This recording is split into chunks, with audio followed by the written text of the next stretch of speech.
admission of a partner, 12th appearing student, a specific lecture, revisionary lecture we can call it as, for the purpose of exam appearance. ठीक है ना. अभी maximally सब चीजें अपने देख चुके हैं. टेक्स्ट बुक के कुछ अच्छे अच्छे क्वेश्चन है that we are considering here.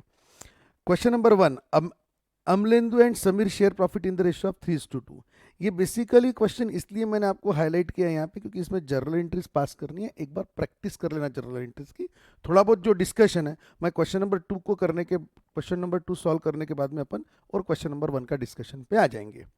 The balance sheet of Medha and Radha, who share in the ratio of 3:1, is as follows. Okay, इसके अंदर में कुछ cash, data, stock, land and machinery, furniture and land and building. Medha और राधा का capital है 1:20 और 40, general reserve 16,000. ये old ratio में अपन 3:1 में दे देंगे. सन्ड्री क्रेडिटर्स, बिल्स पेबल और bank overdraft. They decided to admit Kritika on 1st April on the following terms. Kritika is taken as a partner. She will pay 40,000 as her capital, 40,000 for capital, for 1/5 share in future profit. यानी ये भी दे दिया कि उसका future profit 1/5 है. अच्छा, नया PSR दिया है क्या? How the new PSR will be 3/5, 1/5, 1/5. यानी क्या हो गया? 3:1:1. ओल्ड रेशियो कितना था? ओल्ड रेशियो था 3:1. अब ओल्ड रेशियो भी 3:1 है, न्यू रेशियो भी 3:1 है. इसका मतलब सैक्रिफाइसिंग रेशियो क्या हो गया? 3:1 हो गया. एक बार सैक्रिफाइसिंग रेशियो मालूम है, यानी ये क्वेश्चन के जितना अच्छा क्वेश्चन ही नहीं है. ओल्ड रेशियो दे दिया, न्यू पीएसआर दे दिया, न्यू रेशियो दे दिया और सैक्रिफाइसिंग रेशियो भी दे दिया. अपने को लगे हाथ 3:1, यानी क्वेश्चन हो गया एकदम इजी. अपने को कोई चीज की टेंशन ही नहीं, क्योंकि ओल्ड रेशियो, न्यू रेशियो और सैक्रिफाइसिंग रेशियो तीनों भी अपने पास में आ चुके हैं. अब आगे, Kritika is taken as a partner on 1st April and she will pay 40,000 as her capital for 1/5 share and 2,500 as a goodwill. अब इसने 2,500 का गुडविल क्यों दिया? इसलिए दिया क्योंकि एक तो अपन ने रेज एंड उसके अकाउंट में से कम किया होगा ना, either raise and write off करके उसका बैलेंस कम किया होगा या एडजस्टमेंट एंट्री करके अपन ने बैलेंस कम किया. अल्टीमेटली क्या बता रहे अपन कि जब कृतिका आई पार्टनरशिप फर्म में तो उसने एग्जिस्टिंग पार्टनर से अपना शेयर ऑफ गुडविल खरीद लिया. She has purchased share of goodwill from the existing partners. कितने में खरीदा? 2,500 में. क्यों दिए 2,500? For 1/5 share. किससे खरीदा? ओल्ड पार्टनर से. कितने रेशो में खरीदा? कौन से रेशो में खरीदा? इक्वली खरीदा क्या? ओल्ड रेशो में खरीदा क्या? नहीं. उन्होंने अपने सैक्रिफाइसिंग रेशो में बेचा और इसने सैक्रिफाइसिंग उनसे दोनों से खरीदा. खरीदा तो क्या होगा? कृतिका पैसे लाएंगी और मेघा और राधा को पैसे देना पड़ेगा. अपन एडजस्टमेंट एंट्री भी कर सकते, रेज एंड राइट ऑफ भी कर सकते. अपने पास में 2 ऑप्शन है. रेज एंड राइट ऑफ करने के लिए अपने को देखो, थोड़ा रिविजनरी पार्ट ले रहा मैं. रेज और राइट ऑफ करने के लिए अपने को क्या क्या लगता है? एक, अपने को लगता है टोटल गुडविल. दूसरा लगता है अपने को ओल्ड रेशो. तीसरा लगता है अपने को न्यू पीएसआर. फिर चौथा लगता है अपने को रेज करना ओल्ड रेशो के अंदर में, और 5वीं स्टेप है राइट ऑफ करना. अब मेरे को बताओ इसमें से टोटल गुडविल है क्या? नहीं है. अपने को ये कैलकुलेट करना है. ओल्ड रेशो दिए हुआ है, न्यू पीएसआर दिए हुआ है, रेज और राइट ऑफ, इतनी चीजें अपने को करनी पड़ेगी. दूसरा तरीका है अपन एडजस्टमेंट एंट्री पास कर सकते. एडजस्टमेंट एंट्री पास करना रहा तो अपने को क्या क्या लगता है? एडजस्टमेंट एंट्री पास करने के लिए अपने को टोटल गुडविल की जरूरत नहीं है. अपने को सिर्फ प्रीमियम अमाउंट की जरूरत है. प्रीमियम यानी what the new partner brings. और सेकंड अपने को होना सैक्रिफाइसिंग रेशो. दोनों भी अपने को दिए हुए, कुछ करने का काम नहीं है, डायरेक्ट हो जाता. तो अपने दोनों में से क्या करना चाहिए? Adjustment entry. यहां पर सर ये अपने हाथ में क्या क्या करना करके देखो. अगर क्वेश्चन में बोला है कि goodwill should be raised and return of, तो फिर आपके पास में कोई इलाज नहीं है, ये करना पड़ेगा. बुक्स में अगर बोले हुआ है कि goodwill should not appear in the books, ऐसा बोल दिया तो फिर you are bound to go with adjustment entry. यहां पे कुछ ऐसा बोला है क्या कि goodwill should not appear in the books? नहीं दिया है ऐसा. तो अपने हाथ में आपको क्या करना है करके, फिर अपने हाथ में तो अपन क्या कर रहे हैं? अपन एडजस्टमेंट एंट्री करेंगे. जब अपन सॉल्यूशन स्टार्ट करेंगे तो एडजस्टमेंट एंट्री के साथ में करेंगे. कहाँ गया मेधा का? इसमें कहीं पे क्या? Goodwill should not appear, stock, capital, profit sharing ratio by adjusting through loan. कहीं पे कुछ बोले हुआ नहीं है. इसका मतलब है अपने हाथ में है रेज एंड राइट ऑफ करना या फिर एडजस्टमेंट एंट्री करना. तो I will go with the adjustment entry. ठीक है. A 5% provision for bad and doubtful debt be created, जिंदगी वो तो रिवैल्यूएशन का मैटर है, furniture, stock should be appreciated by, machinery should be appreciated by, capital account of all partners be adjusted in new PSR by adjusting amount through loan. ये वाले point पे थोड़ा सा डिस्कशन करना है, एक बार क्लियर कर लेंगे। और न्यू रेशियो अपने को दिया हुआ है, फास्ट में क्वेश्चन सॉल्व करते हैं। क्या तरीका है क्वेश्चन सॉल्व करने का अपने पास में? अपन पहले तो बना लेंगे इसके अंदर में रिवैल्यूएशन अकाउंट। एक, मैं प्रेजेंटेशन पे ज़्यादा ध्यान नहीं दे रहा हूँ, I am concentrating on concept. Revaluation, फिर एक मैटर आ गया मेरा बैलेंस शीट, फिर एक आ गया मेरा पार्टनर्स कैपिटल अकाउंट। पार्टनर कौन कौन है? मेघा है एक, इतना मेरे को याद है, मेघा, राधा, कृतिका, मेघा, राधा और Kritika, MRK। Okay, now let's go with the topic. अपन फटाफट फटाफट चीज़ों को खत्म करते हैं। सन्ड्री क्रेडिटर्स, क्रेडिटर्स में कोई एडजस्टमेंट भी नहीं है तो डायरेक्ट आउटर कॉलम में जान दिया मैंने बैलेंस शीट के, सन्ड्री क्रेडिटर्स। ठीक है, उसके बाद में नेक्स्ट कौन है? बिल्स पेएबल, इसमें भी कोई एडजस्टमेंट नहीं है। Bills payable 20,000, sundry creditors 80,000। उसके बाद में और कुछ दिया है कि हाँ, बैंक ओवरड्राफ्ट 20,000। इधर में कैश अकाउंट है क्या? हाउ है। तो मेरे को जो एडजस्टमेंट के लिए अकाउंट बनाना है वो कौन सा अकाउंट है? Cash account. तो कैश अकाउंट तो मैं यहाँ बना लूंगा। मैंने क्यों देखा बैंक ओवरड्राफ्ट आने के बाद में कैश अकाउंट है कि नहीं करके, नहीं तो मैं बैंक ओवरड्राफ्ट को बैंक अकाउंट बना के बनाने वाला था, लेकिन यहाँ पे बैंक ओवरड्राफ्ट में इधर लिख दे रहा, अमाउंट है शायद 20,000 रुपीज। ओके, अब आगे कैपिटल अकाउंट 1, 20 और 40। ये कैपिटल अकाउंट मैंने यहाँ पे ओपन कर दिए, बैलेंस 1, 20 और 40। बैलेंस शीट अपने को पहले खाली करने की है, बस इतना टारगेट रहता अपना। ठीक है, नेक्स्ट। एडजस्टमेंट में जो जो चीजें दी होंगी वो इनर कॉलम में आएंगी। Provision for bad and doubtful debt, furniture be depreciated, stock to be appreciated, plant and machinery. चलो ठीक है। क्रेडिट साइड में जनरल रिजर्व बचा था, देखो भूल गया था मैं, 16,000 का जनरल रिजर्व है। कौन से रेशो में डालेंगे? ओल्ड रेशो में, यानी क्या हो गया? 12,000 और 4,000, 3:1। चलो नेक्स्ट। इसके बाद में अभी क्या बचे हुआ है अपने पास में? कैश 78,000, मैंने बैलेंस लिख दिया यहाँ पे 78,000 का कैश का। मेरे बाद में और कई बचे रहे अंदर में, सन्ड्री डेटर्स 64,000। चलो बैलेंस शीट के क्रेडिट साइड में सन्ड्री डेटर्स कितना है? 64,000। ओके, इसके बाद स्टॉक 40 और प्लांट एंड मशीनरी 60। स्टॉक 40 और प्लांट एंड मशीनरी 60। सर आप ऐसा क्यों करें? वो लिक्विडिटी प्रेफरेंस में लिखना चाहिए, ये ज़रूरी है। फर्नीचर 22, मेरे को लगता है इसमें भी एडजस्टमेंट है, तो मैंने 22 को इनर कॉलम में लिख लिया।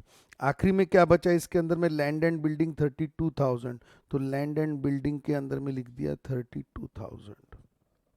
Okay, next.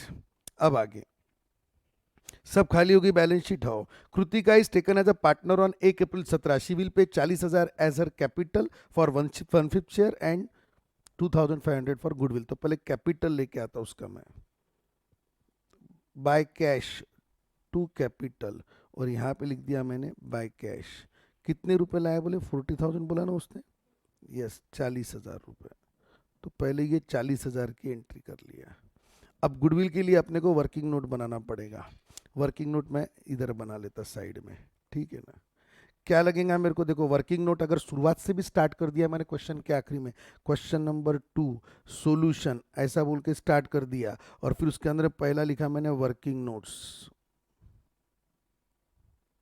ऐसा बोल के स्टार्ट कर दिया तो भी चलेगा। फिर पहली working note sacrificing ratio,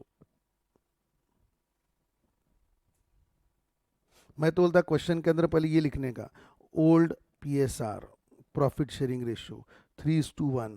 second new PSR दिए हुआ है इसलिए वापर रहा मैं इसको, 3:1:1 between Megha Radha, Megha Radha and Kritika. Matric clear हो गया। थर्ड देयर फोर डाल दिया कि सब आ गया उसमें। Sacrificing ratio is equal to 3:1 Megha and Radha, इसको कर दिया मैंने अंडरलाइन। क्वेश्चन देखते समय पूरा इन्वॉल्वमेंट करो कि अगली स्टेप सर क्या करने वाले हैं, ठीक है ना। ये हो गया पहला, दूसरा, तीसरा पार्ट। फिर second, adjustment entry for goodwill, adjustment entry required for goodwill. क्या करेंगे अपन, जो premium brought in by Megha, Megha नहीं, कौन है, Kritika, Kritika brought for 1/4 share, कितना, 2500, ये 1/5 शेयर है। कृतिका ब्रॉट, गुडविल अमाउंट लिखना बच्चे भाई मेरा, goodwill amount, Kritika brought goodwill amount for 1/5 share 2500, therefore by required adjustment entry is by Kritika account debit 2500 to Megha to Radha in the ratio of 3:1। बराबर है, 3:1 में अगर 2500 को डिवाइड करना है, 2500 डिवाइडेड बाय 4, ये आ गया 625 और ये आ जाएगा 1875, 1875। कैसे किया, 3:1 में अपने सेक्रीफाइसिंग रेशियो में डाल दिया। फिर अपने को यहाँ पर देखो 40,000 की डबल एंट्री कर ली थी, अब गुडविल की एडजस्टमेंट एंट्री बाय मेघा नहीं, बाय कृतिका, बाय कृतिका कितना, इसको देना है अपने को 1875 और इसको देना है 625 और इधर में लिखा अपने 2 मेघा 2 राधा, कितना 1875 और यहाँ पे आ गया 625, ठीक है। नेक्स्ट, अब आगे, अब ये देखो ये दोनों मिला के हिसाब हो गया 2500 का। अब इसके अकाउंट में से कब पहले कम करने का और बाद में एंट्री करने का, बाय कैश 2500। पहले 2500 लिखने से पहले क्या करना, अपने माइंड के सेटलमेंट के लिए बोल रहा, पहले उस पर ड्यू करो और फिर यहां पे लाओ कि टू कृतिकाज कैपिटल कितना 2500, लाइकवाइज। नेक्स्ट, तो पहले गुडविल, पहले कैपिटल की एंट्री कर लिया अपन ने, फिर गुडविल रेस कर दिया ने एडजस्टमेंट एंट्री के थ्रू कि मेघा और राधा को अपन ने क्रेडिट कर दिया और कृतिका को डेबिट कर दिया। एक साथ में टोटल मेघा एंड राधा बोल के 2500 लिखते तो भी चल जाता था। अब क्या हो गया, कोई क्वेश्चन में ऐसा रहता, जैसे फर्स्ट क्वेश्चन में क्या दिया हुआ है, अगर आपका ध्यान होगा तो आपने पढ़ा होगा, तो उसमें लिखा है 50% amount of goodwill shall be withdrawn bye the old partners. जब पार्टनर्स विड्रॉ करने के लिए बोले हुआ है तो अपन क्या करते, पार्टनर्स के डेबिट में आके लिख देते अपन यहाँ पर, इसमें से आधा लेके गए तो 2 कैश और इनको 1875 का आधा और इसमें 625 का आधा वो लेके चल जाते घर से। तो क्या एंट्री होती, by partners capital to cash and bank. क्या एंट्री होती, बाय, अगर इसमें अगर मेरे को जर्नल एंट्री करना रहता तो मैं बोलता था बाय पार्टनर्स कैपिटल अकाउंट, दोनों पार्टनर के नाम आते थे 1 और 2, to cash and bank account. Which account is credited, cash and bank account is credited. Objective में आएगा आपको कि which account will be credited, तो that is cash and bank.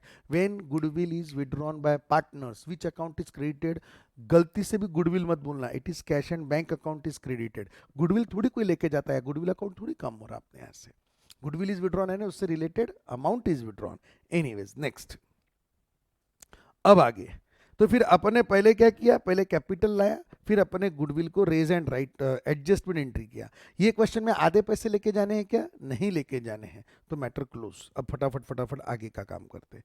Goodwill का पूरा इंपैक्ट कर लिया मैंने, डबल एंट्री कर लिया सब चीजों की, हाउ हाउ हाउ।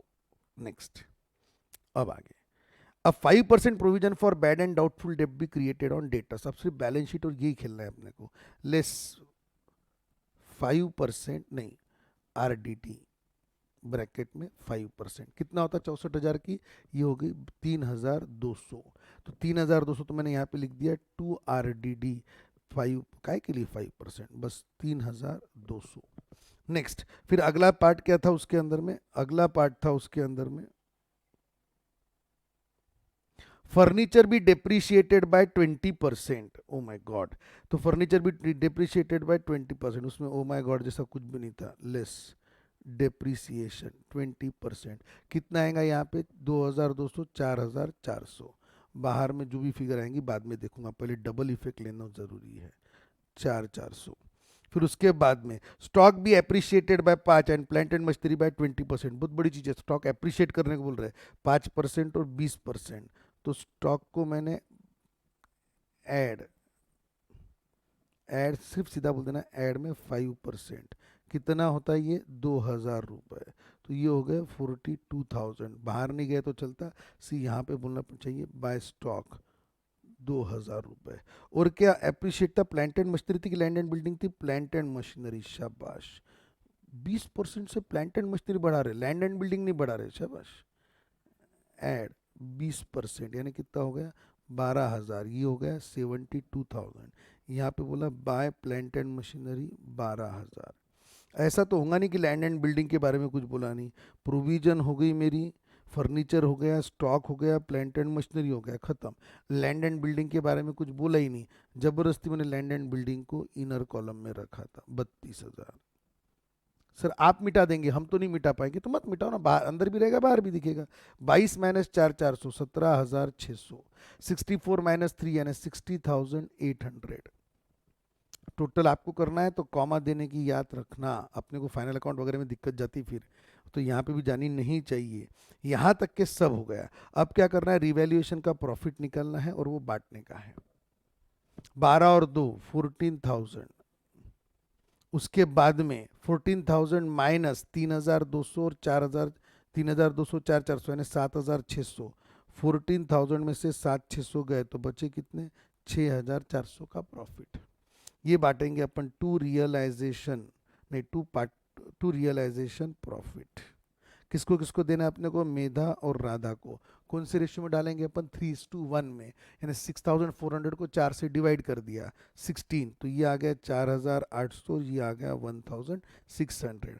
ये मैंने ले जाके उसके कैपिटल अकाउंट में डाल दिया बाय रिवैल्यूएशन प्रॉफिट। मैंने यहाँ पे रियलाइजेशन तो नहीं लिखा, ये रिवैल्यूएशन प्रॉफिट है बोला।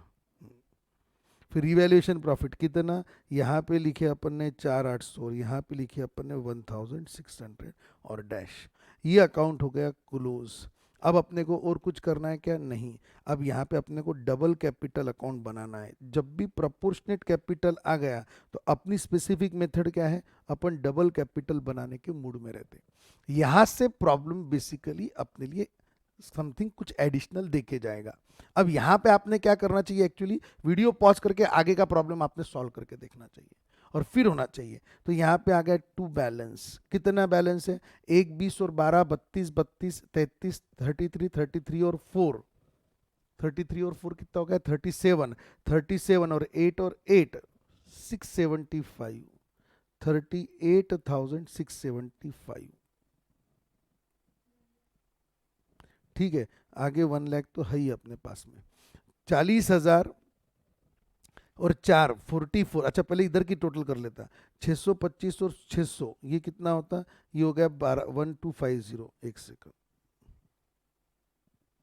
ये हो गया 1225 हो गया। और उसके बाद में और क्या है अपने पास में? 1 4 5 और 40 45,000। 45 तो ये हो गया 46,225।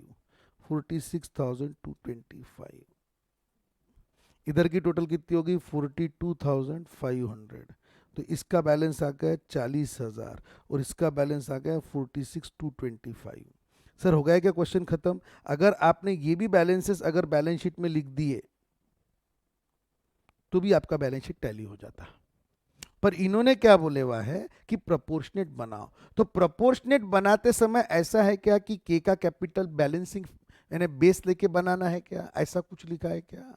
कि या फिर ये तीनों की टोटल करना पड़ेगा और ये तीनों की टोटल करके जो बैलेंस आएगा उसको proportionately 3:2 are you getting eating? Proportionate करना है लेकिन taking K's capital as a base है, या फिर टोटल कैपिटल को करना है? एक बार क्वेश्चन पढ़ना पड़ता है उसके लिए।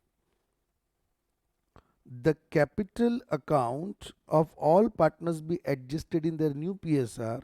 Capital accounts of all partners be adjusted in their new PSR by adjusting amount through loan.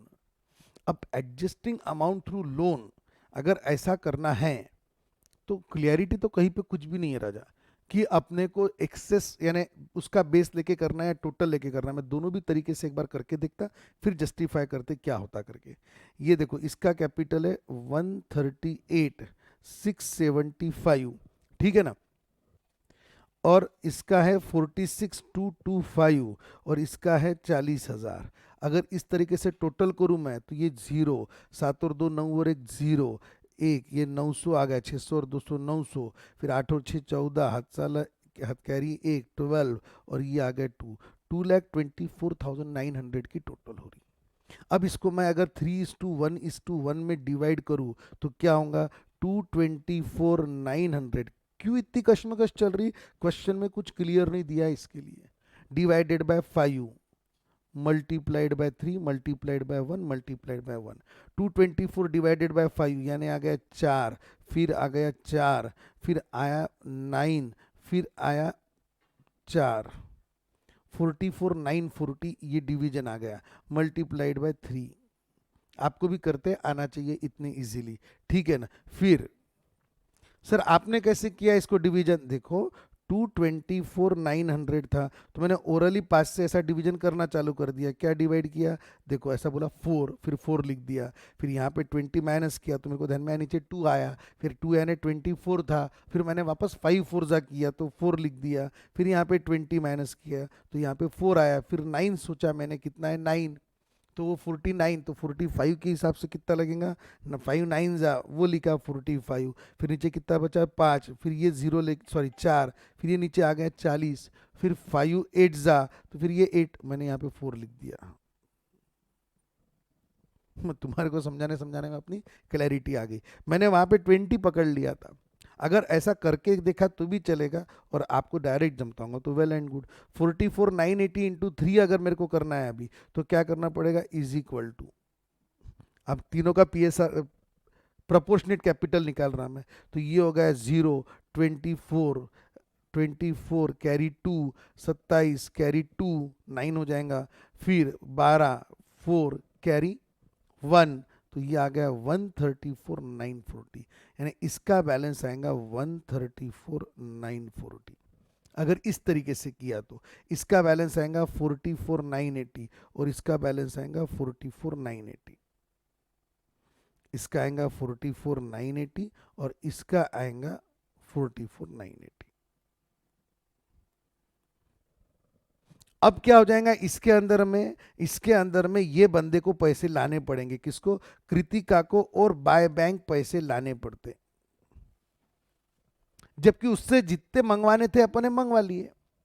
Problem क्या हो रहा, मेरे को ये क्लियर नहीं हो रहा क्वेश्चन में देखे कि के का कैपिटल बेस लेके सॉल्व करूं या टोटल कैपिटल को प्रोपोर्शनेटली डिवाइड कर दूं।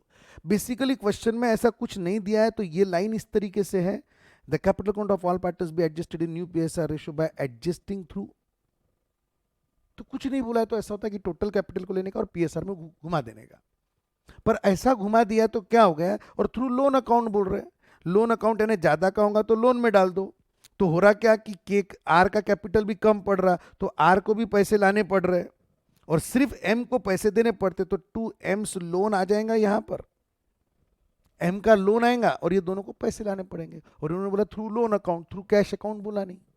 इसका मतलब कहीं ना कहीं देखो, एक तो कृतिका को कैश लाने का काम नहीं पड़ना चाहिए था, कि कृतिका से जो मंगा लेना था मंगा लिए, यानी हो ना हो ये वाले क्वेश्चन के अंदर में इनको जो कैपिटल बेस लेना, इनको जो प्रोपोर्शनेट करना है, taking Kritika capital as base लेके ही करना पड़ता।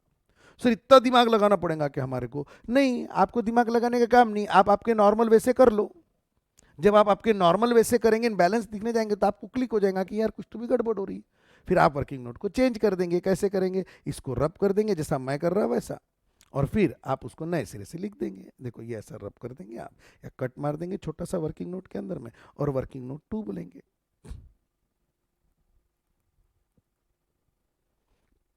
Calculation of proportionate capital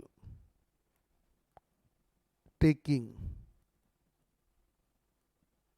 Kritika's capital as base, ठीक है ना। कृतिका 1/4 शेयर, 1/5 शेयर, कितना है उसका capital, 40,000। Therefore required capital of Megha और राधा, राधा का कितना है 1/5 शेयर इज इक्वल टू 40,000, और तीसरी कौन है वो मेघा, मेघा का शेयर कितना है, मेघा का शेयर है 3/5, तो अपन लिखेंगे 40,000 डिवाइडेड बाय 1 मल्टीप्लाइड बाय 3, एक के लिए 40 तो 3 के लिए कितना, तो ये आ गया 1,20,000।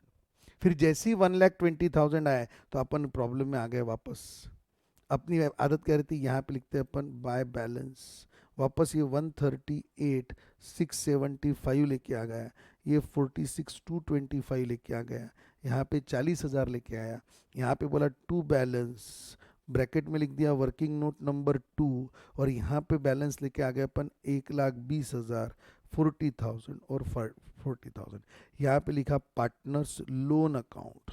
लोन अकाउंट के अंदर में राधा का लोन कितना हो गया 18,675, और वो कौन है मेघा का लोन कितना हो गया, उसका लोन हो गया अपने इसके अंदर में 6,225। ये लोन कहाँ जाएगा, यहाँ पे आएगा पार्टनर्स लोन अकाउंट। इसमें किसका किसका नाम लिखेंगे अपन, इसमें लिखेंगे अपन मेघा और राधा का नाम, कितना कितना अमाउंट है दोनों का 18,675, और दूसरी इसमें कितना है 6,225, दोनों मिला के कितना हो जाएगा, दोनों मिला के हो जाएगा 24। अपने को ध्यान में आया था दोनों मिला के कुछ तो भी ज़्यादा हुआ था वो वाला कैपिटल, अच्छा टोटल मिटा दिया मैंने, अभी कर लेते हैं अपन 24,900 आना चाहिए, फिर 24,900। उसके बाद में यहाँ पे पार्टनर्स कैपिटल अकाउंट तीनों का 1, 20, 40 और 40, ये आ गए 2 लाख।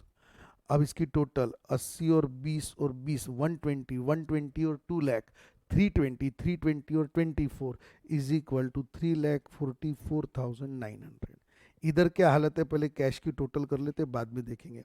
अच्छा कैश लेना ले जाना करना पड़ा क्या प्रोपोर्शनेट करने में, नहीं, उन्होंने बोला था थ्रू लोन अकाउंट 78 और 14 118, 1,20,500, 120,500 यहाँ पे कैश का बैलेंस आ गया। अब ये टोटल टैली होनी चाहिए, बस इतना इंपॉर्टेंट है। अब देखो यहाँ पे 600, 800 और 500, 600 और 1,400 आ गया, अरे भैया 900।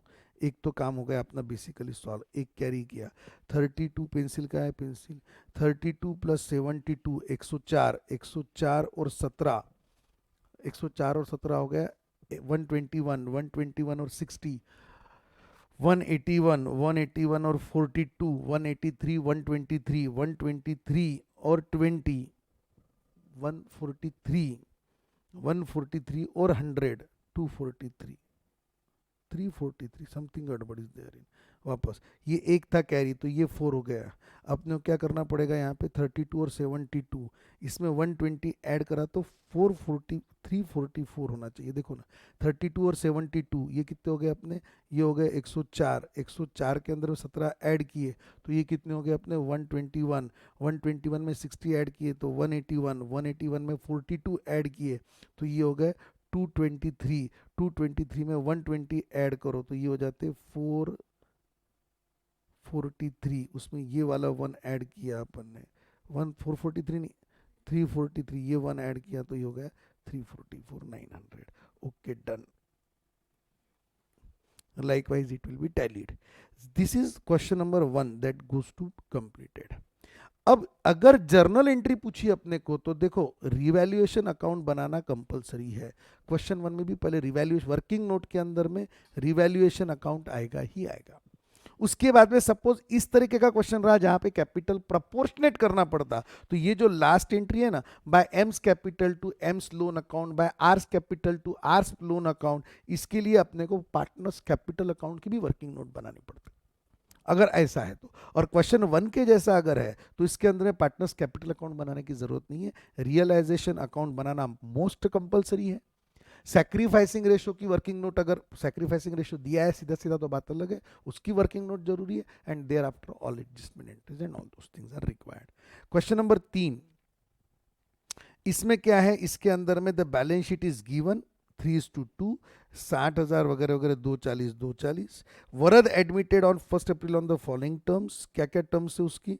वरद was to pay 1 lakh for capital, 40,000 as a share of goodwill, यानी 40,000 गुडविल के लिए दे रहा है, रेज एंड राइट ऑफ करो। रेस करके तो छोड़ ही नहीं सकता। अच्छा, ओरिजिनल बैलेंस शीट में कहीं पे गुडविल है क्या? नहीं है, ठीक है। तो अपने को एक तो एडजस्टमेंट एंट्री करना पड़ेगा या रेज एंड राइट ऑफ करना पड़ेगा। नया पीएसआर क्या है, ओल्ड पीएसआर क्या है? देखो, ओल्ड भी 3:2 है, नया भी 3:2 है, ओल्ड और न्यू सेम है, मैं एडजस्टमेंट एंट्री कर रहा रे वाह, simply. Old partners decided to revalue the assets, okay, कुछ नहीं है। It was found that there was a liability of 3,000 for goods but recorded on 2 April, यानी ये लाइबिलिटी रिवैल्यूएशन में जाएंगी, by revaluation to liability, other liability, और other liability अपने को बैलेंस शीट में बतानी पड़ेगी। Profit and loss adjustment bracket में रिवैल्यूएशन अकाउंट, ये सब करना पड़ेगा। चीज़ें सिंपल है। देखो, ये आ गई अनरिकॉर्डेड लाइबिलिटी, तो ये 11,000 का लॉस, ये अपने बैलेंस शीट में अनरिकॉर्डेड लाइबिलिटी या अदर लाइबिलिटी वहाँ पे बता दिया। बैड डेप्ट के बारे में क्या लिखे हुआ है, आरडीडी बोला है कि उन्होंने क्या बोला बैड डेप्ट के बारे में क्वेश्चन के अंदर में? Debtors 38,000 in view of likely bad debts. Original debtors कितने थे अपने? 40,000 के डेटर्स थे, फिर 38,000 क्यों? तो 2,000 की आरडीडी है। डायरेक्टली लाइकली बैड डेप्ट बोलने से अच्छा आरडीडी बोलेगा, कभी भी पुराएगा उसके अंदर में, ठीक है। Here this question is over. बाकी और भी क्वेश्चंस मैं आपको पेजेस में दे दूंगा। जिन जिन लोगों को ऐसा लगता है कि हमको पेजेस और नोट्स मिलनी चाहिए, पीडीएफ वगैरह वगैरह, they can contact on the following number, ठीक है। राठी करियर, सॉरी, अब अपने ऑब्जेक्टिव क्वेश्चंस आ गए।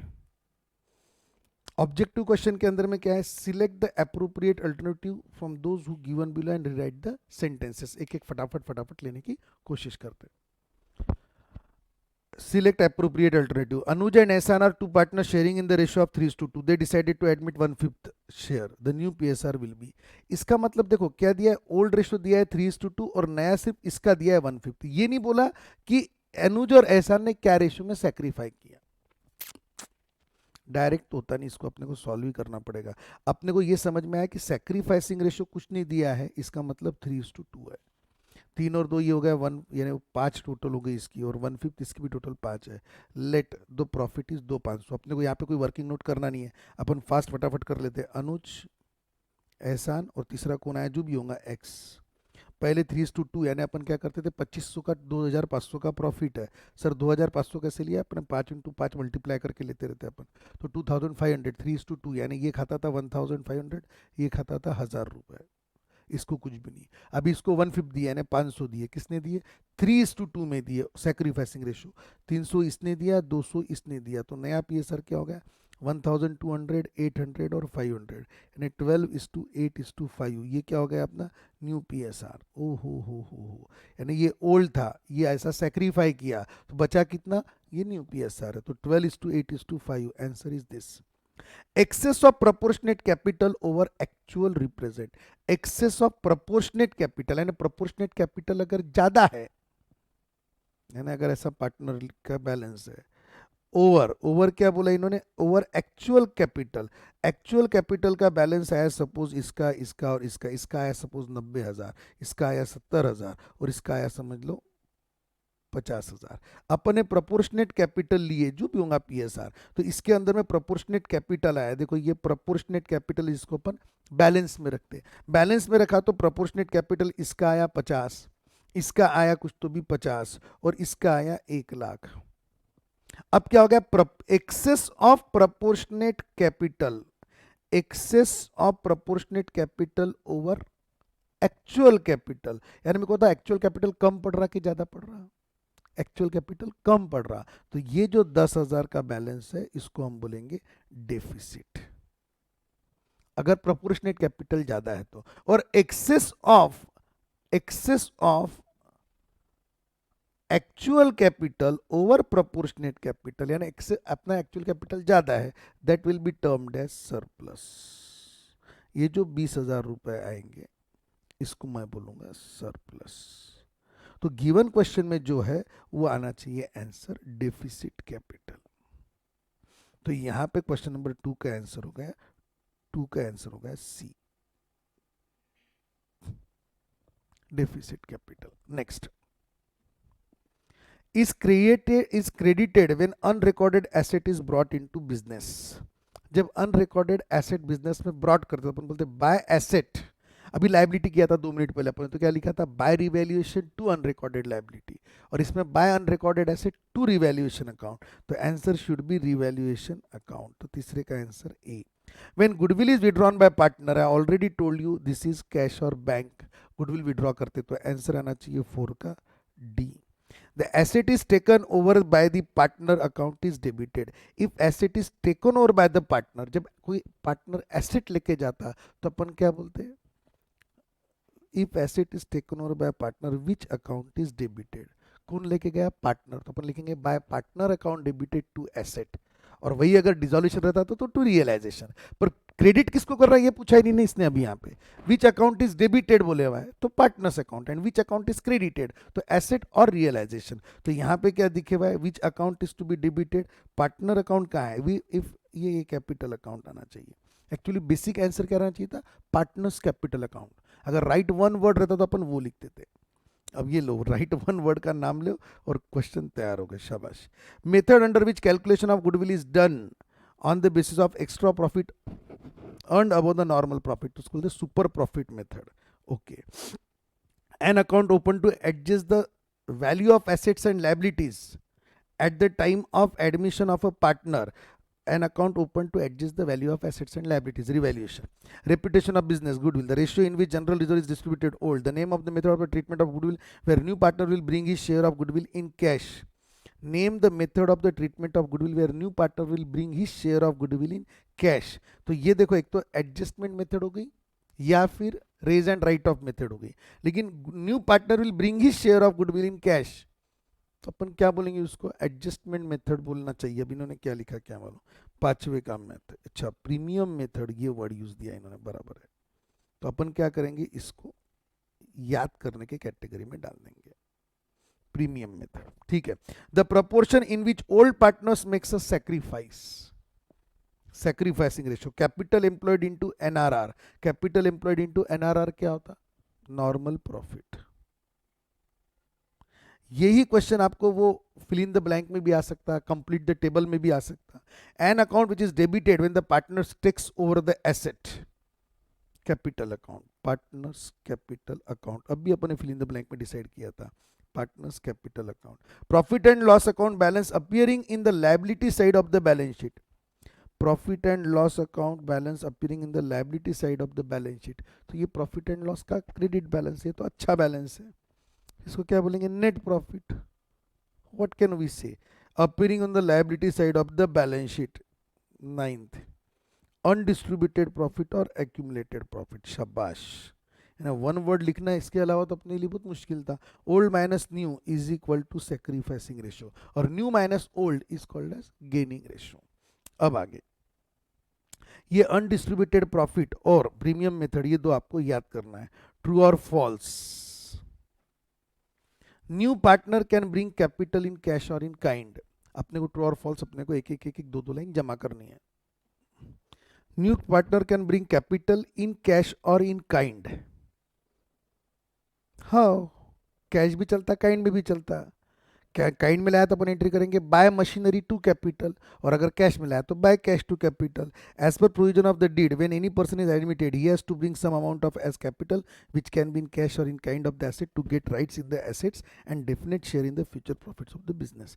कंपल्सरी था ये अपने को रिवाइज करना, ये आप तुक्का नहीं मार सकते, आप क्या लिख सकते, yes new partner can bring the capital in cash और इन काइंड, बस इतना लिख के आप मुकले हो जाते थे, मैं भी इतना ही लिखता था, so as to get a definite share in the future profit of the firm, as well as so as to get the rights in the assets. Why he brings his amount of capital either in cash or in kind, to get the right in the asset as well as to get the right in the future profits, share in the future profits। और cash और kind दोनों में चलता है, ये किसने बोला, as per provision of partnership deed as well as act, a person can bring his capital either in cash or in capital. When goodwill is paid privately to partners, it is not recorded in books. जब goodwill privately करते ना, देखो अपन क्या करते, raise and write of करते वगैरह, तो उसमें होता है एक जन लेके आता पैसा और सपोज ऐसा दिया है कि existing partners withdraw their amount of goodwill, फिर मतलब ही क्या आया, ना बुक्स में गुडविल रेज होता ना बुक्स में गुडविल दिखता। अच्छा, लाने वाला पार्टनर्स जब अपन ऐसा करते तो क्या होता मालूम है क्या, अपना डिस्कशन हुआ है अपने पहले गुडविल के अंदर में, A B C suppose C को अपन ने गुडविल लाने के लिए बोला था, तो अपन ने रेज एंड राइट ऑफ या एडजस्टमेंट एंट्री किया ए और बी की, बाय ए और बी सी के नाम पे, एक मिनट ऐसा नहीं, यहाँ पे ऐसा करते हैं अपन एंट्री, एडजस्टमेंट एंट्री क्या करते हैं, टू ए एंड बी, और सी को बोलते कि तू 10,000 रुपये ला, और ए और बी को दे देते बाय सी, इसको 6,000 इसको 4,000, यानी ए और बी को क्रेडिट करते और सी को पैसे नहीं लगाते। फिर अपन बोलते सी पैसे लेके आता बाय बैंक, कितने लेके आता, 10,000, और ए और बी को बोलते कि तुम पूरा के पूरा गुडविल विड्रॉ कर लो, कितना, 6 और 4। अल्टीमेटली बताओ कि इनके बैलेंसेस में कितना फर्क पड़ा, 0 रुपए का, 0 रुपए का, 0 रुपए का। जब इतना ही ऐसा ही करना था कि बी को सी को 10,000 रुपए लाने थे, सी को 10,000 रुपए लाने थे और ए और बी को 6 और 4,000 रुपए लेके जाने थे, तो ये सब नाटक क्यों किया, सीधा सीधा बाहर जाके सीने लाके 6 और 4,000 ए और बी को दे देना चाहिए था। अगर बाहर के बाहर किया तो बुक्स में कोई एंट्री करने का काम नहीं पड़ता था, क्योंकि बैलेंसेस वैसे भी अफेक्ट नहीं करते। क्या बोल रहे हैं अपन यहाँ पे, when goodwill is paid privately to the partners it is not recorded in the books, true. If goodwill is settled privately then it doesn't affect the partner's capital account or the position of the balance sheet or the firm.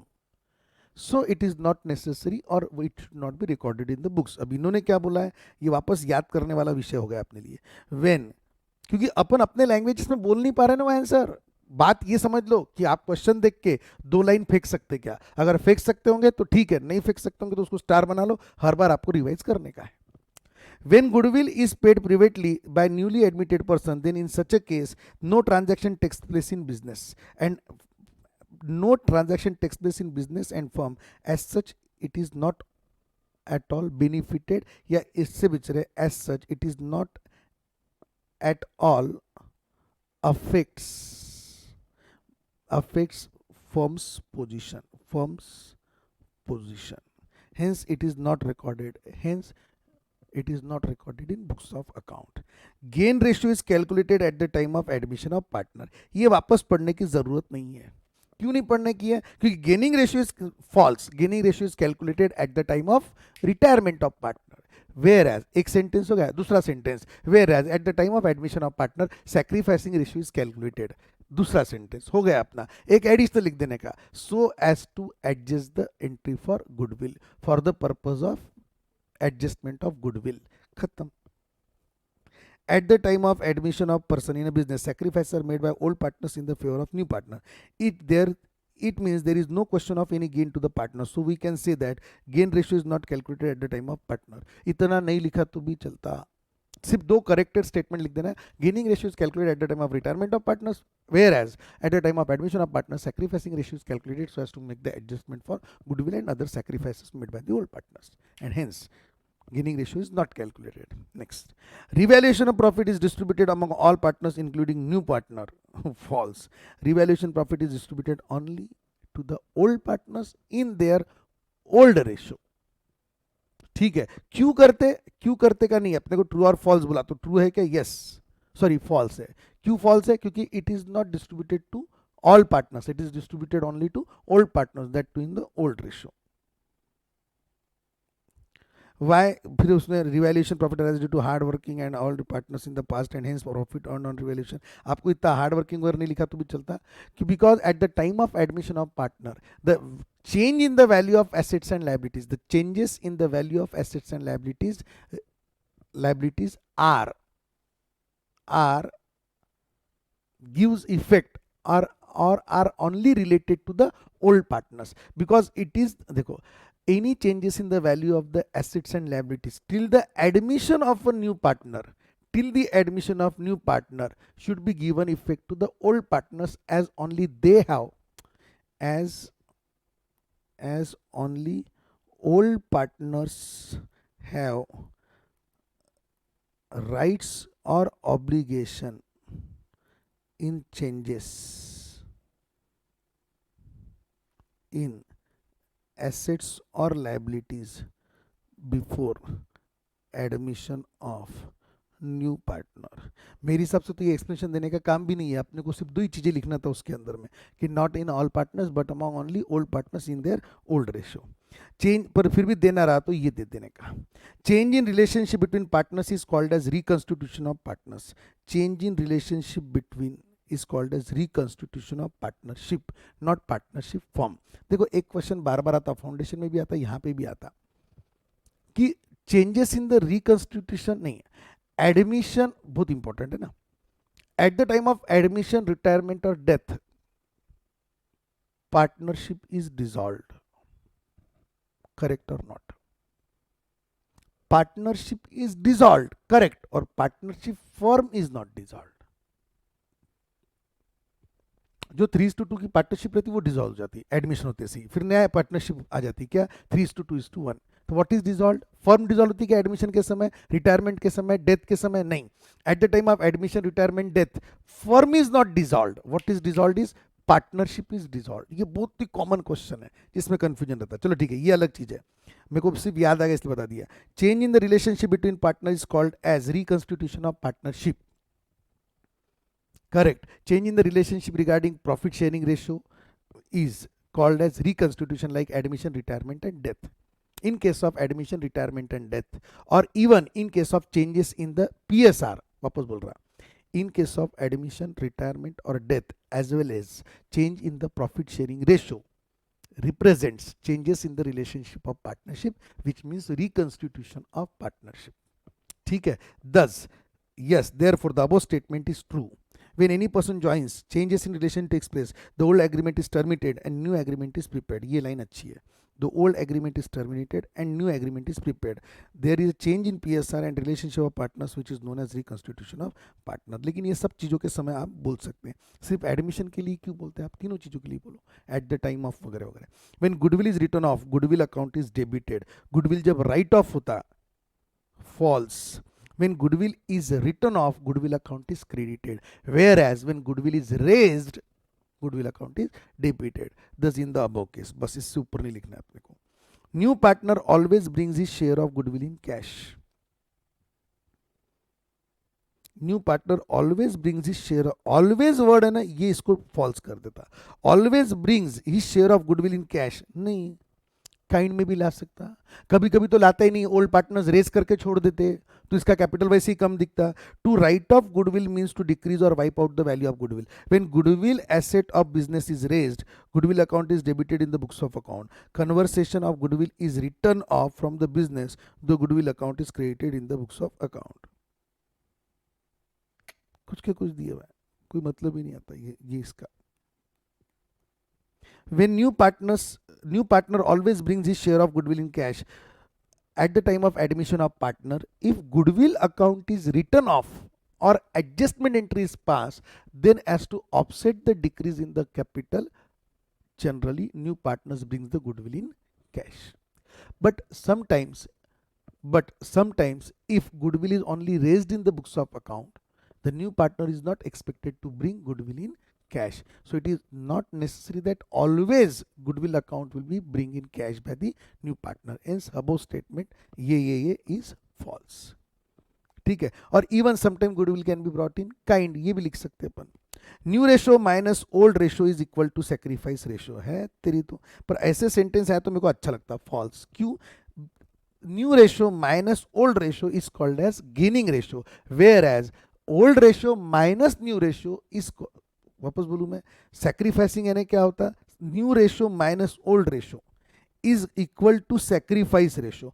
नया ratio minus old ratio, नया ratio मेरे पास में 2/5 करके देखो, 2/5 minus ये new ratio, और old ratio क्या था मेरे पास में, ओल्ड रेशो था मेरा 3/5, तो आंसर आया -1/5।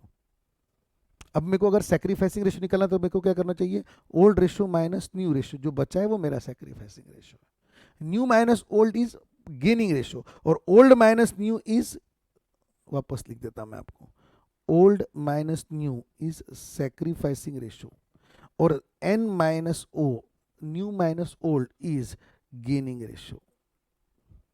ठीक है, N minus O is gaining ratio, तो अपने को इतना ही लिखना है, new ratio minus old ratio is a gaining ratio, whereas old minus new is a sacrificing ratio. Usually when, ये अपने को नहीं याद कर रहे, अपन अपने हिसाब से लिखेंगे। Usually when a new partner is admitted in the firm there will be an increase in the capital of the firm. जब नया पार्टनर आता तो कैपिटल बढ़ता, क्या true? Even sometimes capital partner is admitted so as to increase the capital base. When a new partner is admitted, there will be increase in the capital of the firm because new partners brings some amount in cash or in kind as his share of capital. As new partners brings some amount either in cash or in kind as his share of goodwill, therefore the total asset base as well as capital base of the partnership firm increases. Cash and bank account is credited when goodwill is withdrawn by old partners. Shabash, true. Find the odd one. Okay, calculate the following. A and B are partners in the firm sharing in the ratio of 1:1. C is admitted. A surrenders 1/4 and B surrenders 1/5 of his share in favor of C. Calculate the new PSR. ये सब अपन ने calculations करे हुए हैं. 1:1 और नया ratio क्या है, वापस मिटा देता मैं. 1:1. C is admitted, कितना बोला नहीं है. Surrenders 1/4 share and B surrenders 1/5 of his share. तो अपन क्या करेंगे, 4 और 5 900. अपन क्या कर रहे हैं इसके अंदर में, कुछ तो भी अपने को लेना है, तो अपना डिसाइड हुआ जब अपन और कुछ नहीं कर सकते तो अपन 1200 रुपीज अपन ने ले लेने का. लेट द प्रॉफिट भी 1200. तो ये 600 डैश. अब क्या हुआ, ए सरेंडर्स 1/4 शेयर यानी इसने इसका 1/4 यानी 150 दे दिया, और बी सरेंडर्स 1/5 शेयर यानी इसका 120 दे दिया. तो इसके पास में कितना हो गया, 270. और कुछ नहीं लिखा है. Calculate the new PSR. क्या दिया है कि ए और बी 1:1 में था, ए ने अपना 1/4 दे दिया, बी ने अपना 1/5 दे दिया, दोनों मिला के सी के पास चले गया. तो अपने पास में तरीका क्या है कि लेट द प्रॉफिट भी 1200. कहां से लाया, ये ऐसा अमाउंट है जिसको हर नंबर से जनरली डिवीजन जाता है एक्सेप्ट 7, तो अपन वो ले लेते हैं. तो पहले कैसे खाते थे, 600 ओल्ड. फिर एडजस्टमेंट क्या हुआ कि ए ने अपने में का 1/4 दिया, बी ने अपने में का 1/5 दिया. अब ए के पास कितना बचा, 480. बी के पास कितना बचा, सॉरी ए के पास कितना बचा, 450. इसके पास कितना बचा, 480. इसके पास कितना है, 270. 45:48:27. 3 से डिवाइड किया तो 15:16:9. सो मेरे हिसाब से नया रेशो आना चाहिए 15:16:9. नहीं, ये 2:2:1 बोल रहे हैं. C is admitted. A surrenders 1/4 share, 1/4 यानी 150 होगा. B surrenders 1/5 of his share. अब सिर्फ इसमें ही इज अ शेयर नहीं बोले हुआ है, इतना बोला है 1/4 शेयर. तो इसको दूसरे तरीके से ऐसा भी ट्रीट कर सकते ये लोग, ए बी सी. ठीक है, टोटल 1200 लिया, तो ये खाता था 600, ये खाता था 600, और इसको कुछ भी नहीं है. ए सरेंडर्स 1/4 शेयर, तो 1/4 शेयर के अंदर में जनरली इसका 1/4 ले सकते 1200 का. तो अगर ये 300 कर दिया अपन ने. B shares 1/5 of his share, तो 600 का 1/5 120. तो इसको तो 420 चल जाएगा, ये तो और भी नहीं होगा. 2:1:1 आने का तो कोई क्लास ही नहीं दिख रहा मेरे को इसमें. इसको 1/4 देने के बाद में और इसका 1/5 देने के बाद में सी का शेयर 1 रहेगा और बी का शेयर 2 रहेगा. समथिंग गड़बड़ है क्वेश्चन में. In every case this is not the seen and corrected answer is 15:16:9. क्या होना चाहिए आंसर यहाँ पे, ये गलत है. 15:16:9 is the correct answer. Ambika and Radhika are partners sharing in the ratio of 5:1. They decided to admit Sanika for 1/5 share. Calculate the sacrificing ratio of Anika and Radhika. अब देखो पहले 5:1 था. They decided to admit in the firm 1/5 share, और कुछ नहीं लिखा है. कुछ नहीं लिखा है तो अनिका ने राधिका ने कौन से रेशियो में दिया होगा, 5:1. जो ओल्ड रेशियो रहता है वही सैक्रिफाइसिंग रेशियो रहता है. तो 5:1 इज करेक्ट. ऐसे आने चाहिए, ये पहले वाले जैसे नहीं आना चाहिए. Pramod and Vinod are partners sharing in the ratio of 3:2. After admission of Ramesh, new ratio of Pramod, Vinod and Ramesh is. Pramod Vinod, ये देखो ना वही ऑर्डर में लिखा है कि नहीं लिखा है, इस 4:3:2। बदमाशी धंधे कर सकते हैं। The new ratio between Vinod, Pramod and Ramesh is, ऐसा भी लिख देंगे, तो थोड़ा ध्यान देना। तो Pramod, Vinod and Ramesh is 4:3:2। Find out the sacrifice ratio. शाबाश। देखो एक बार लिख लेता मैं, न्यू रेशियो, न्यू रेशियो क्या है, प्रमोद विनोद रमेश, न्यू रेशियो है 4:3:2, और ओल्ड रेशियो था इनके दोनों के बीच में 3:2। दोनों सेम है क्या, नहीं है। पहले ये देख लेना ऐसा घूर के कि ये 4:3 और 3:2 दोनों सेम तो नहीं है। अगर ऐसा लिखा रहता 6:3, 6:4 और 3:2, ऊपर में 6:4 नीचे में 3:2, तो मतलब क्या है, सेम ही चीज, सेम है तो सेक्रीफाइसिंग रेशियो सेम ही आता। अब यहाँ पे क्या करना पड़ेगा, old ratio minus new ratio, sacrifice कितना किया, अपने को ये नहीं जमता। अपन क्या करते, डायरेक्ट टोटल करते हैं। 4 और 3 7 और 2 9, और 3 और 2 5, दोनों का multiplication 45। Let the profit be 450, therefore P V are distribute in old ratio. Old ratio में अगर 450 प्रॉफिट है तो कैसे खाते थे, 3:2 में। तो 3:2 के अंदर में 450 डिवाइडेड बाय 5, यानी ये खाता था 270, ये खाता था 180, यहाँ पे डैश।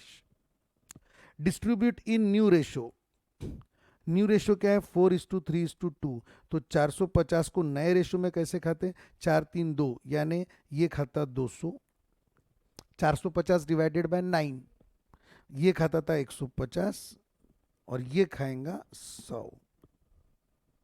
ये नया रेशो है, यानी जो पी को पहले 270 मिल रहे थे अब उसको 200 मिल रहे थे। इसने कितना सेक्रीफाई किया, 70।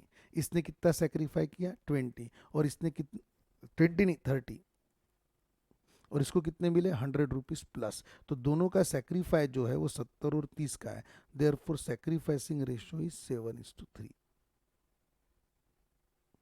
करेक्ट।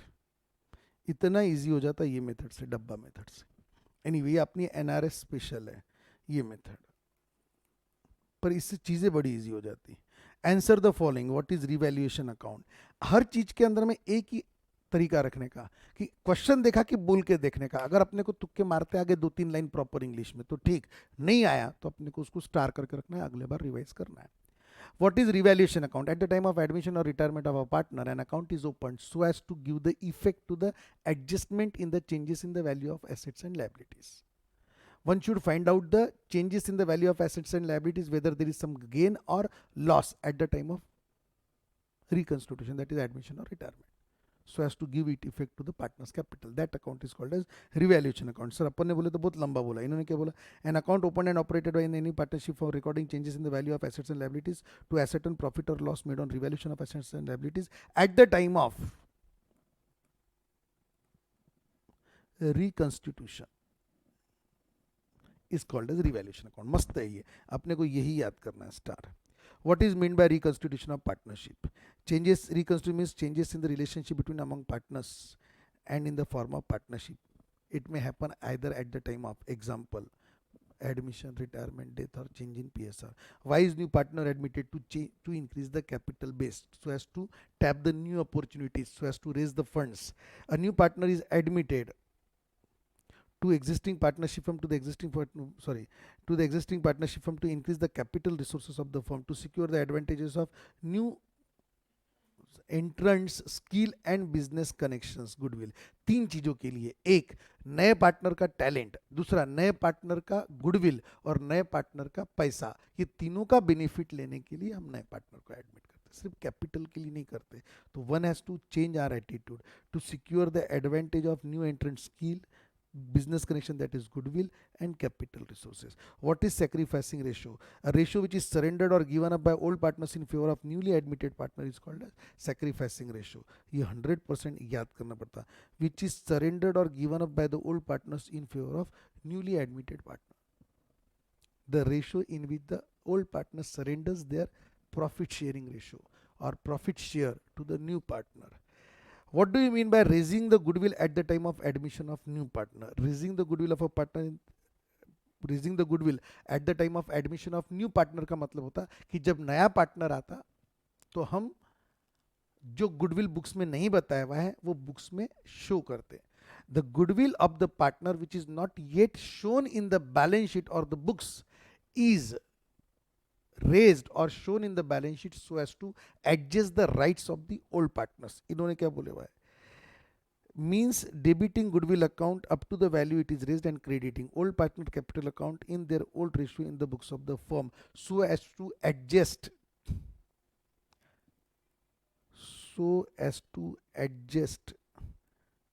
rights of और ब्रैकेट में share of old partners in goodwill not appearing in balance sheet though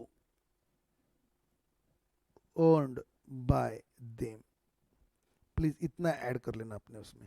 what is super profit method? When is the ratio of sacrifice calculated for distribution of goodwill eight the time of admission? The ratio of sacrifice is calculated when the benefits of goodwill contributed by new partner in the cash is to be transferred to the existing partner's capital or current account. Benefit when the benefit of goodwill contributed by new partner is to be transferred to existing partner or so as to know the amount of goodwill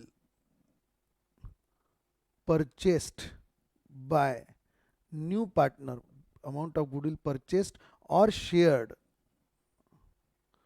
by new partner from the old partners so as to give them benefit of their sacrifice, so as to compensate them, so as to give them compensation for their sacrifice. So as to know, देखो अब आपको लिखना है, आप अपने writing में लिख लो, मेरी राइटिंग तो कुछ समझ में आने वाली नहीं है. So as to know the amount of goodwill purchased or shared by new partner, so as to know the amount of goodwill purchased or shared by new partner from the old partner, so as to give them compensation for their sacrifice. Sacrificing ratio is calculated. आप मन में ऐसा कर लेते, जब आप ये question revise करते रहते ना, घर पे बैठे बैठे ऑब्जेक्टिव याद करते रहते ना, तो आप बोलते हैं ये क्वेश्चन आएंगे ही नहीं एग्जाम में, और आया तो मैं और में छोड़ दूंगा, ये देख लेंगे टाइम पे क्या लिखना करके. ऐसा एटीट्यूड बना के रखते. और ये ध्यान में रखना कि अपने को ऑब्जेक्टिव्स में और है नहीं, और आपका ड्रीम ये है कि 100 में से 100 लेना है, तो आप कोई चीज को ऐसा बारीक में छोड़ नहीं सकते ना कि देख लूंगा टाइम पे, देख लूंगी टाइम पे. अरे आधा मार्क आ गया तो रोना धोना चालू कर देंगे आप, पूरी मेहनत साल भर की खत्म हो जाएगी. You can not play like this, ध्यान में रखना. What is the treatment of accumulated profit at the time of admission of partner? Accumulated profit is transferred to the partner's account, credited to the partner's account in their old PSR. अगर debit balance है तो new old PSR में debit करते partners capital account में. State the ratio in which partners capital account will be credited for goodwill when the new partner does not bring his share of goodwill in cash. अगर नया partners goodwill का share नहीं ला रहा cash में, तो अपन पूरा के पूरा गुडविल अमाउंट क्रेडिट कर देते ओल्ड पार्टनर्स की, इसमें ओल्ड रेशियो में. When the new partner does not bring his share of goodwill in cash, goodwill is raised up to certain value and credited to old partners in their old PSR. Okay, what does the excess of debit और credits in profit and loss adjustment account indicate? Excess of debit over credit, it represents revaluation of loss. It indicates loss on revaluation of assets and liabilities. Complete the table. These are simple. Total profit divided by number of years is equal to called as average profit. Normal profit is equal to capital employed into NRR. ये अपन ने तभी बता दिया था कि इसमें भी आ सकता. Stock shown in the balance sheet 160. Stock undervalued by 20%. Stock was undervalued है या स्टॉक अंडर वैल्यूड है या stock is to be undervalued है? सर कुछ भी नहीं दिए हुआ है, स्टॉक अंडर वैल्यूड बोले हुआ है, तो स्टॉक वॉज अंडर वैल्यूड ऐसा प्रेजेंटेशन है वो. यानी ये जो 160 है ये ऑलरेडी 20% से अंडर वैल्यूड है, तो 1,60,000 जो है ये ऑलरेडी 20% कम करे हुआ है, यानी 100 माइनस 20% है वो. तो 100% कितना? तो 1,60,000 डिवाइडेड बाय 80 मल्टीप्लाइड बाय 100, तो ये कितना हो गया? 2 lakh. It was undervalued है ना, ऑलरेडी कम है. It is to be undervalued नहीं बोले हुआ, इट वॉज अंडर वैल्यूड और इट अंडर वैल्यूड बाय, तो नया कितना हो गया? 2 लाख. स्टॉक अंडर वैल्यूड बाय 40,000, और वो कितना हो गया? कॉस्ट ऑफ स्टॉक कितनी होगी? 2 लाख. इसके बाद में वन वर्ड सेंटेंस वगैरह कुछ है क्या? नहीं. Here the maximum of objectives are convert यानी discussed. Now prepare the topic admission of partner.